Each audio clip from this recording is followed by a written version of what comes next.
You were just saying, you look at everybody now and say, I wonder if they have an ID. I mean, Yeah, is it that concerning for you? I do. I feel like I'm trying to save every possible voter out there and making sure that they have the tools they need to be able to get in line on that day. And Scott's absolutely right. We'll figure it out. I've opened up extra trainings. I'm doing extra poll worker trainings, and we're doing mock elections, and we're working on weekends, and we're doing things. But if we're working this hard and the DMV isn't trained to do the steps that they need to train to make this all happen, now we're multiple agencies, and the Government Accountability Board, they're going to have to work weekends to get all of our updated forms up, and we've got to now order busloads of envelopes for our absentee envelopes, and different things have changed. And so for me, it's the collaboration of the other agencies that I'm most worried about, because we can make a lot happen in Rock County, but I need to have the other agencies on board. It seems to me that the DMV has, well, been forced to make this much easier.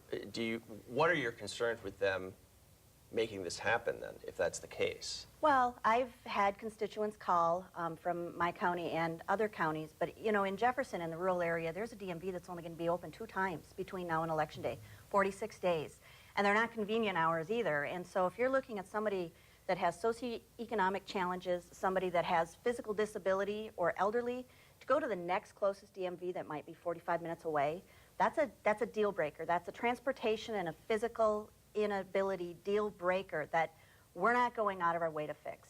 And if this really is about making sure that everybody gets a fair shot at casting a ballot, then I would expect the state to make sure that the DMVs are open so that we can get these IDs. Yeah, they need to be open. They need instructions on how to handle folks. We have the League of Women Voters went out to DMV, and we're asking questions of the staff there. The staff want to help. They haven't gotten any instruction on how to handle these cases. They often don't know. I mean, really, we need the state to step up, follow the judge's order, which is to say, you cannot have underlying charges, you cannot obstruct ability to get an ID, because that's obstructing the ability to vote. And so really the state needs to step up, especially the DMV, and provide strong instruction and training as soon as possible. The proof of who you are, the photo ID element is one thing. The proof of where you live is another. Right. And now we've got 2 rules, and it's very confusing for people. It's easy for us to say, well, that's not photo ID, that's proof of residence. The college students who have a Wisconsin ID that go to school in Madison but are from Stevens Point, their address doesn't have to match. So in a lot of cases, most of our students may be able to get in line without problem. It's our out-of-state students. It's our people who were born in another state and have been a resident here forever and ever now.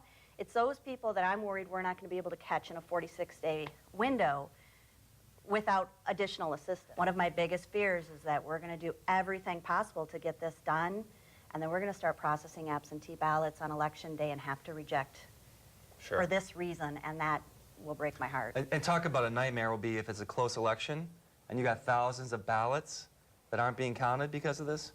I imagine the parties will scramble to try to get IDs in, because that can go all the way to the next Friday. Right. Whatever you think about voter ID, it's a mess that is being implemented now. Now it's a matter of getting the regular absentees into the right envelopes, because the envelopes we currently use don't have the photo ID language on it. Sure. Which, the nursing home people, they're exempt if they're permanent absentees, so that envelope has to have that language in order for that to be counted. So if they come back and they say, you got to reprint these ballots and all these ballots are bad, they have put every clerk in the state, municipal clerks alike, in a world of hurt, because we can't undo their laws. At that point, it'd be like a trial, and it would be like a mistrial. I mean, you can't have these things stack on top of them and have a fair election.